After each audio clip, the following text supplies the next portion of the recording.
Halfway through the patch already, and you know what time it is. Hey guys, my name is Nathan Ng, and I'll be your host for the mid-patch update. Patch 11.11 had plenty of changes, heavily affecting the meta. In this video, we'll be following up the balance changes and also provide you guys with an updated tier list for all 5 roles. Make sure to subscribe so you can go ahead and stay up to date with all of our informative content, and let's get started. We'll begin with the top lane. Alongside some big item changes, a few champions were hit. Let's go ahead and talk about Urgot. He got a minor nerf to his W's AD ratio this patch, and we didn't expect his win rate to change by that much. This balance change itself did very little, but he's been struggling a little bit this patch because of the other changes. Buffs to tank items as well as Divine Sentinel have made this much harder for Urgot. His overall win rate has dropped about 1.5% because of this patch. The biggest reason for this was the change to the Rock Solid effect. Yeah, the one that most of us glimpsed past. For once, it actually matters. It reduces flat damage, and since you split up your attacks with Urgot's W, you actually experience a significant decrease because of it. He's still a very good pick, but we moved him to the A tier. Next, we have Teemo, who received a buff to his W's cooldown. Increased mobility was bound to increase his win rate. Although we specifically thought it would raise it in high elo, Teemo players are finding more wins across all ranks. Teemo is a pretty annoying champion, and I hate playing against him. This champion is literally toxic. Anyway, if you hate playing against them as well, hit up a coach at ProGuides.com. They can teach you about how to counter picks or even gameplay concepts to help you win harder matchups. Finally, Singe received a huge buff to his E. While we moved him up a tier, he's looking extremely promising after the cooldown reduction. Although we haven't finished the patch yet, Singe has been seeing a 2% win rate increase in Diamond 2 and higher. Another important change is that his overall win rate is up a whole %. There's no doubt that this buff did wonders for this guy, and he's on the border of an S tier right now. Slightly underplayed at the moment, but we'll continue to monitor him till the next patch and see if he can make that final push. One of the biggest changes that our analysts anticipated was that Wukong had potential to move into the OP tier. With the buff to Divine Sunderer, Wukong's win rate have increased even higher. Although his play rate is still lower than a handful of other top laners, we expect him to gradually gain more popularity through this patch and moving towards 11.12 as well.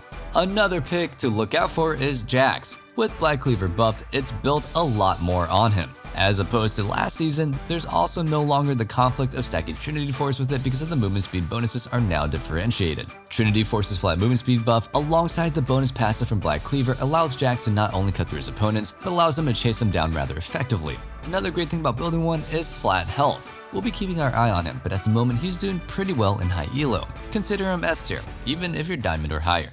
Speaking of those cleaver buffs, tanks are a little bit weaker this patch as a result. We've moved Poppy and Maokai down from the S tier down to the A tier. Malphite is also on the border. Those nerfs to Bramble did some serious damage to him. That said, our OB picks for the top lane are Zed, Shen, and Wukong, followed up by Lee Sin, Riven, Mordekaiser, Fiora, Nocturne, Jax, Sylas, Malphite, Garen, Darius, and Gwen in the S tier. Next, we have the jungle.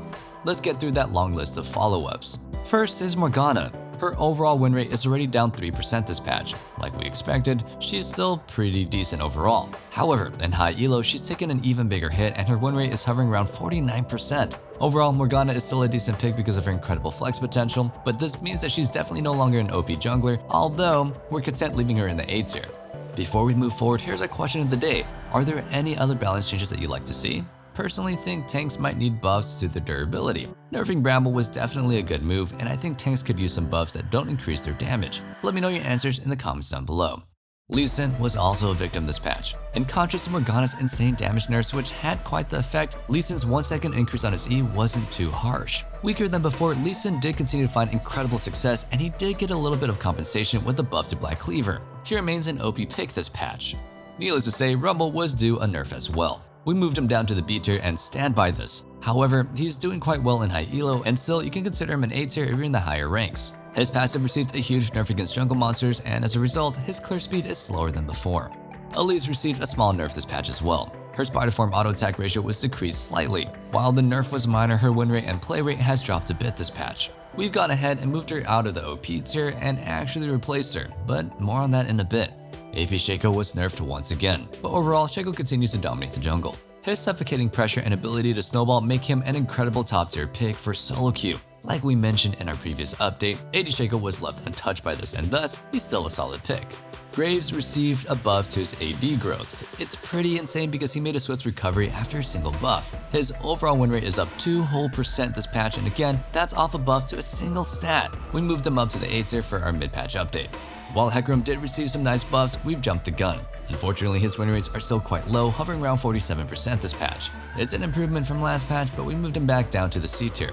Nautilus received a huge jungle buff this patch. He isn't finding much success, and while we place him in the C tier, we do want to quickly mention that he was bugged at the start of the patch. His win rate will likely increase as players begin to optimize him, and his clear speed is actually pretty good. As long as you're pulling champions and playing him optimally, his ease-wide AoE damage really shines.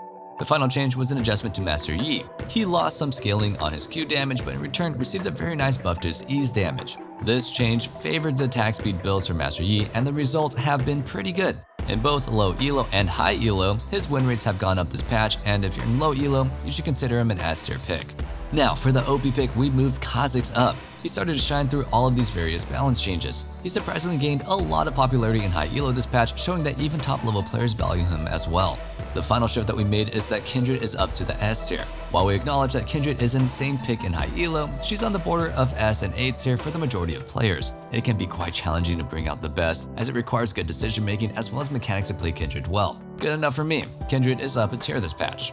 My personal recommendation for climbing is Xin Zhao. While we'll be keeping him in the S tier for now due to the lower play rate than the other top tier junglers, his win rates are insane. It makes sense though. He's not only super fun to play but also very easy. When Xin Zhao is in a good spot, he's borderline OP because of how little room there is to outplay him. He dashes onto you, hits you up with his Q, and you're either dead or close to it. He's sitting at a 52% win rate this patch. For our OP picks this patch, we have Lee Sin and Kha'Zix, followed up by Elise, Evelynn, Nunu, Ivern, Fiddlesticks, Diana, Shaco, Zac, Xin Zhao, and Kindred in the S tier. With the jungle covered, next up is the mid lane. Qiyana was finally nerfed this patch, and we have the results: minor drops at all ranks. Her incredible high elo presence merited some nerfs this patch, but with only a minor movement speed nerf to her W, it's not surprising that much changed for her. Next, Azir received a mana cost reduction buff. With his Q buffed up, Azir was supposed to be seeing more success across the board. Unfortunately, his win rates have dropped, but that's not because of the buff. The buff was good, but what hurt was the nerf to Halo Blades. Unfortunately for him, he's staying in the C tier. The increased cooldown makes it so much more difficult for Azir to trade back. With the mid lane being shorter, it's a lot easier and more impactful to push waves in. You want to be able to contest these pushes, but now that Halo Blades is on a longer cooldown, it's much more difficult to accomplish this. Other runes like Electrocute also have long cooldowns, which makes Azir easy to exploit. Unfortunately, this also means that we have to update our high elo placement of him as well. He's also down to the C tier for high elo players as a result of the rune nerf. Ryze received some bonus health scaling this patch. His overall win rate is almost up 3%, and his gains are identical in high elo. We'll be leaving him in the B tier for now, but there's no doubt that he's a little bit stronger than he was in the previous patches. Finally, Seraphine received a nice little buff to her W as well. While we moved her up to the A tier, it turns out that the change wasn't really that big. We're adjusting her and placing her back into the B tier. I don't know why you guys keep buffing her. I don't care if she's weak, I just don't want to go against her. One more adjustment that we made to the tier list is that we moved Zed up to the A tier. The top lane Titan is once again running around the map, and of course, we'll see him more in the mid lane now. Stronger than before, Zed is able to apply an incredible amount of pressure and is also a great answer to many other AD mid laners who prefer laning versus squishy AP champions. Our OP picks in the mid lane are Zed and Yasuo, followed up by Pantheon, Talon, Annie, Fizz, Echo, Qiyana, Viego, Diana, Ahri, Yone, LeBlanc, Kassadin, Sylas, Anivia, Vladimir, Katarina, and Lee Sin in the S tier. Wow, we got a lot in the S tier. Next up, we have the bottom lane. Only one change to follow up for our bottom lane, and that's for Ezreal. He received some stat buffs, namely increased base armor and increased health regen scaling. The results even shocked us. His overall win rate is up almost 2% with such a small buff. We moved Ezreal up to the OP tier. The Halo Blade nerf definitely contributed to this as well. A bunch of marksmen were hurt by this, and Ezreal has more room to shine as a result. Another change that we have included to the tier list is that Varus is down a tier. We didn't account for the Halo Blaze nerf to his previous placement, and this is a small correction for that. We've also moved Kog'Maw up a tier. Gradually, he's gaining more popularity, and the Halo Blaze nerf actually helped him out a ton. He either wants to go for very long fights or quickly poke while his W is active. Halo Blades allow specific champions to take incredibly short trades, but with the cooldown increased, there are more windows for Kog'Maw to play aggressively and win small exchanges. Our OP picks for the bot lane are Jinx, Samira, and Ezreal, followed up by Kai'Sa, Ashe, Vayne, Jhin, Seraphine, Swain, Sivir, and Tristana in the S tier. Finally, let's conclude with the supports. Leona received a small nerf to her W, but we can keep it short. Just like we thought in our initial patch rundown, almost nothing has changed. A loss of 10 damage is definitely a nerf, but not enough to bring this independent woman down, and she remains in the OP tier. Senna received a variety of changes this patch, but in spite of them, she remains a popular pick. While her win rate is down 2%, we'll hold her to the S tier placement as players still need to optimize and adjust new builds. What we see now isn't necessarily an accurate representation of what Senna could possibly look like in a patch or two in the future. Although we don't have any adjustments to make for our mid-patch update, there are a couple of champions on our watch list. Those are Janna and Yuumi. Enchanter items were buffed this patch, and Yuumi's win rate in particular is up a whole % this patch. Yuumi is also one of those champions I do not want to ever see. Stop buffing her, Riot, please. She's definitely looking to push into the S tier, and we'll be making sure to keep an eye on her. Our OP supports are Leona, Thresh, and Lulu, followed up by Bard, Morgana, Nautilus, Blitzcrank, Maokai, Zyra, and Senna in the S tier.